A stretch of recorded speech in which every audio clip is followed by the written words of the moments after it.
Assalamualaikum warahmatullahi wabarakatuh.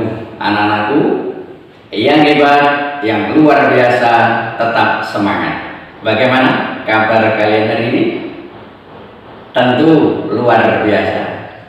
Anak-anak, hari ini kita nanti akan belajar tentang himpunan. Himpunan ini banyak sekali manfaatnya di dalam kehidupan sehari-hari. Contohnya, mengelompokkan sesuatu. Apakah sesuatu itu masuk dalam kategori tertentu atau tidak? Termasuk juga di dalamnya nanti menentukan apakah sesuatu itu masuk bagian dari kelompok tertentu atau tidak. Termasuk di dalamnya nanti menentukan berapa banyaknya anggota dalam kelompok tertentu tersebut.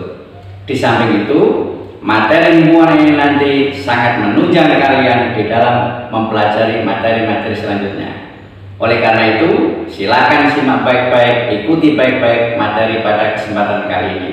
Tetap semangat. Untuk materi himpunan ini, yang pertama adalah kita belajar tentang konsep dari himpunan. Di dalam kehidupan sehari-hari, sebenarnya kita sudah mengenal himpunan itu. Misalnya, kita kenal ada yang namanya suku Jawa, ada suku Madura, ada suku Dayak, ada kelas 7A, ada kelas 7B, dan lain-lain. Semua itu adalah merupakan kumpulan atau kelompok, yang mana istilah kelompok, istilah kumpulan, kelas, ataupun gerombolan di dalam matematika itu dikenal dengan istilah himpunan. Akan tetapi, tidak semua kumpulan itu masuk himpunan. Kapan kelompok itu masuk himpunan, kapan kelompok itu tidak masuk himpunan, nanti akan kita pelajari lebih jauh. Sekarang perhatikan kelompok hewan di bawah ini. Di sini ada harimau.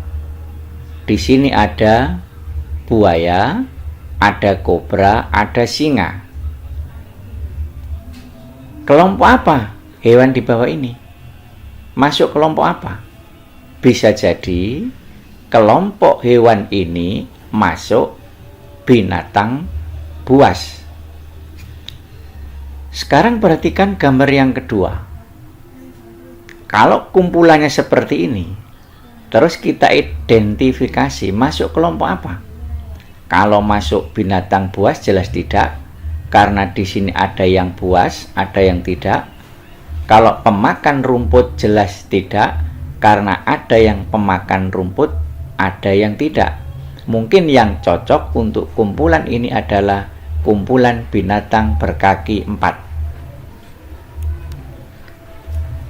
Sekarang coba amati contoh dari himpunan dan contoh yang bukan himpunan. Yang pertama, kumpulan siswa yang lahir pada bulan Agustus.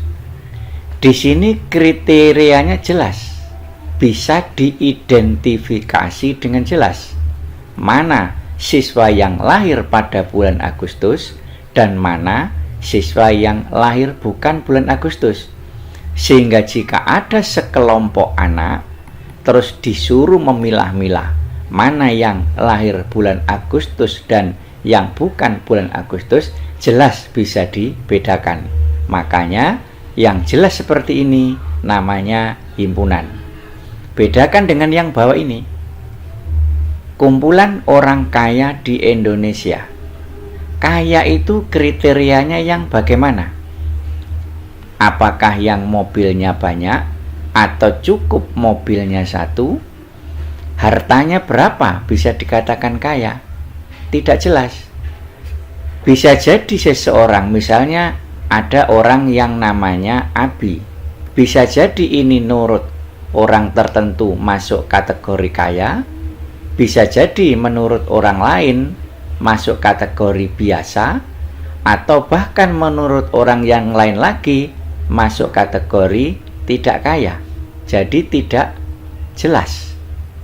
Makanya kumpulan orang kaya di Indonesia ini termasuk bukan himpunan. Kemudian contoh yang kedua, kumpulan siswa laki-laki. Di sini jelas bisa dibedakan mana siswa yang laki-laki, mana yang bukan. Sehingga kalau ada sekumpulan orang disuruh membedakan mana yang laki, mana yang perempuan, kita jelas bisa. Sekarang perhatikan contoh yang kedua yang bukan himpunan. Kumpulan gunung yang tinggi di Indonesia. Yang namanya gunung tinggi itu yang ukurannya berapa? Berapa meter? Berapa kilometer? Tidak jelas. Bisa jadi gunung tertentu itu menurut orang masuk kategori tinggi, kemudian menurut orang tertentu masuk kategori sedang, atau bahkan menurut orang tertentu masuk kategori tidak tinggi. Karena ukuran tinggi berapa kilometer tidak diberikan, sehingga kumpulan gunung yang tinggi ini tidak masuk himpunan. Kemudian contoh yang ketiga yang merupakan himpunan. Kumpulan nama kota di Indonesia yang diawali dengan huruf S. Kata kuncinya di sini. Jelas ini sudah bisa dibedakan mana kota yang diawali dengan huruf S, mana yang bukan. Misalnya Jakarta, jelas tidak diawali dengan huruf S. Malang, jelas tidak diawali dengan huruf S. Surabaya, jelas diawali dengan huruf S. Jadi kumpulan nama kota yang diawali dengan huruf S ini jelas bisa dibedakan, makanya masuk kategori himpunan. Sekarang perhatikan contoh yang ketiga yang bukan himpunan. Kumpulan makanan yang lezat. Makanan yang lezat itu jelas, ukurannya apa tidak jelas. Bisa jadi menurut orang tertentu itu masuk lezat, bisa jadi menurut orang lain tidak lezat. Karena kriteria lezat sendiri tidak jelas, sehingga kumpulan makanan yang lezat ini bukan merupakan himpunan. Kemudian contoh yang keempat, kumpulan binatang yang berkaki dua. Jelas tidak kira-kira ini? Jelas. Kenapa bisa dikatakan jelas? Karena jika kalian diberikan sekumpulan binatang, terus disuruh membedakan mana yang berkaki dua, mana yang tidak berkaki dua, jelas kalian bisa memilah-milah. Karena jelas, maka masuk kategori himpunan. Sekarang contoh yang keempat yang bukan himpunan. Kumpulan handphone berharga mahal. Jelas tidak kira-kira? Harga berapa handphone bisa dikatakan mahal? Handphone merek apa yang bisa dikatakan mahal? Jelas bahwa di sini bukan merupakan himpunan. Karena menurut orang tertentu, handphone A itu masuk kategori mahal. Menurut orang lain bisa jadi tidak mahal. Atau menurut orang lain lagi, oh itu handphone biasa bukan mahal. Nah, sehingga jika kriteria tidak jelas seperti ini, masuk bukan himpunan. Kemudian contoh, ada dua contoh ini kita pikir bersama. Kumpulan siswa gemuk. Masih himpunan enggak? Gemuk. Apa kriteria gemuk? Seberapa besar badannya dikatakan gemuk? Berapa kilo siswa itu dikatakan gemuk? Tidak jelas. Maka yang pertama ini jelas bukan himpunan. Contoh yang kedua. Kumpulan siswa di kelasmu yang memakai kacamata. Jelas enggak? Jelas. Kenapa? Karena bisa dibedakan mana siswa yang menggunakan kacamata dan mana yang bukan, jelas kalian bisa membedakan.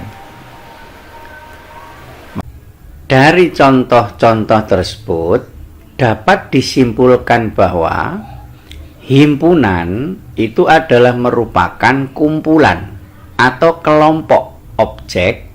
Objek itu biasanya benda atau bisa juga yang lain yang terdefinisi dengan jelas. Jadi kumpulan objek itu akan masuk sebagai himpunan apabila objek-objek itu terdefinisi dengan jelas. Artinya bisa dipilah-pilah apakah sesuatu itu masuk ke dalam kelompok atau tidak. Perhatikan beberapa soal di bawah ini. Kumpulan lukisan indah. kira-kira ini masuk himpunan apa tidak? Tentu harus kita identifikasi. Apakah kriteria sebuah lukisan itu dikatakan indah? Tidak ada.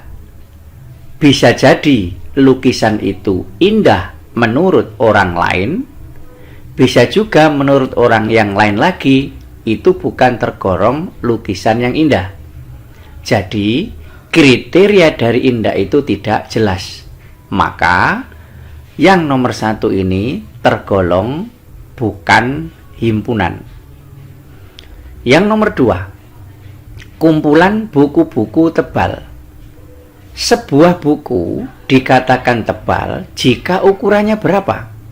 2 cm, 3 cm, atau yang lain.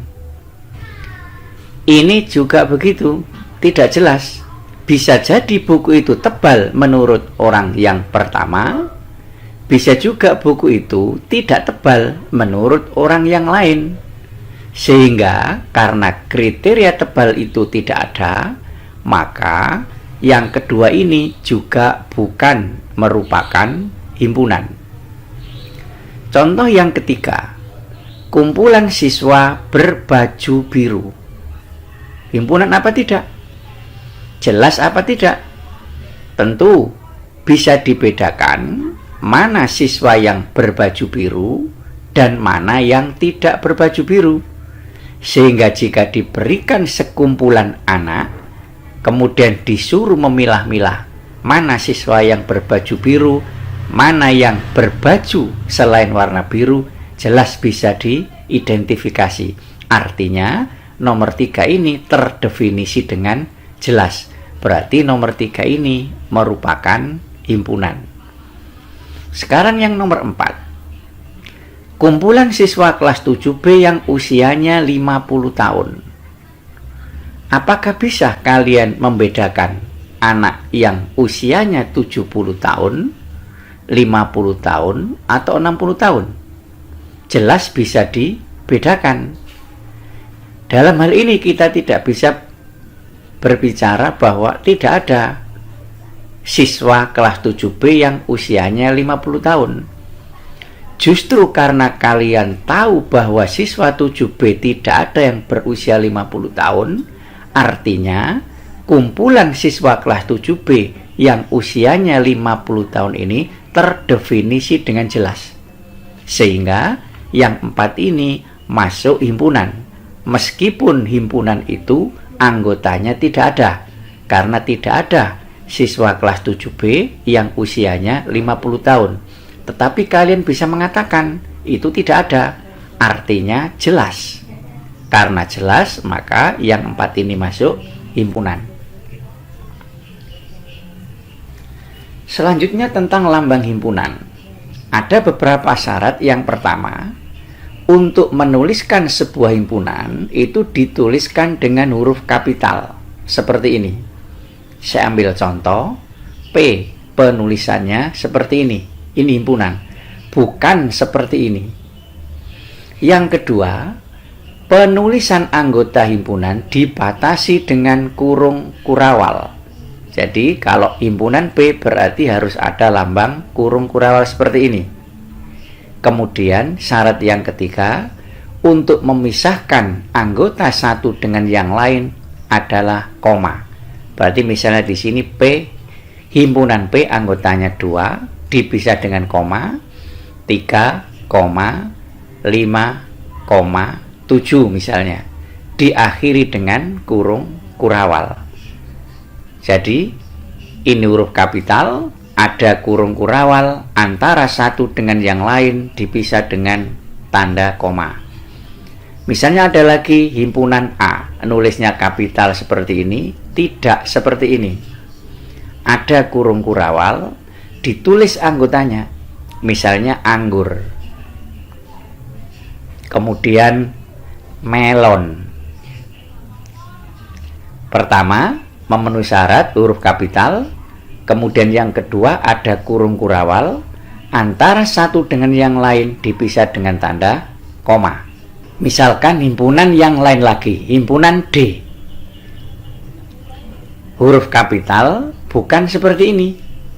Sama dengan ada kurung kurawal. Anggotanya apa? Misalnya A dipisah koma, kemudian I, koma, U, koma, O, koma, E ditutup dengan kurung kurawal. Jadi huruf kapital diawali dan diakhiri kurung kurawal, kemudian setiap anggota dipisahkan oleh tanda koma.